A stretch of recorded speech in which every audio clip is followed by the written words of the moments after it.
আপনি কাউকে টাকা ধার দিলেন, কিন্তু আপনি যদি এটা লিখিত না রাখেন, সেক্ষেত্রে আপনি প্রমাণ করবেন কিভাবে? এই বিষয়ে জানা আছে আপনার? আসলে আমি কিভাবে এটা প্রমাণ করবো বিষয়ে আমাকে আসসালামু একটু আলাইকুম। আপনি যখন কাউকে টাকা ধার দেন, কিন্তু আপনি লিখে রাখেন না। আপনি তো মনে করেন সে তো আমার ভাই, সে তো আমার আত্মীয়, লিখে রাখার দরকার কি? কিন্তু আসল বিপত্তিটা তখনই হয় যখন তিনি এই টাকাটা দিতে অস্বীকার করেন।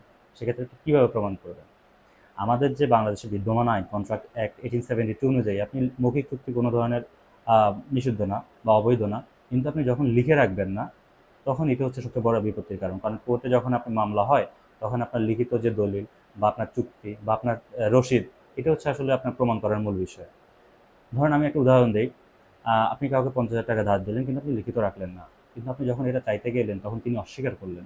এক্ষেত্রে আপনি প্রমাণ করবেন কিভাবে, যদি আপনি লিখিত না রাখেন? তো এই ক্ষেত্রে আমাদের যেটা করণীয়, সেটা হচ্ছে যে আমরা অবশ্যই আমাদের যে কোনো লেনদেন, যে কোনো প্রতিশ্রুতি আমরা লিখিত রাখবো। এক্ষেত্রে আমরা নিজেরা আইন জানবো, অন্যদেরকেও আমরা সহযোগিতা করবো আইন জানার ক্ষেত্রে, আর আমরা আমাদের অধিকারটা সুরক্ষিত রাখার চেষ্টা করবো। ধন্যবাদ সবাইকে।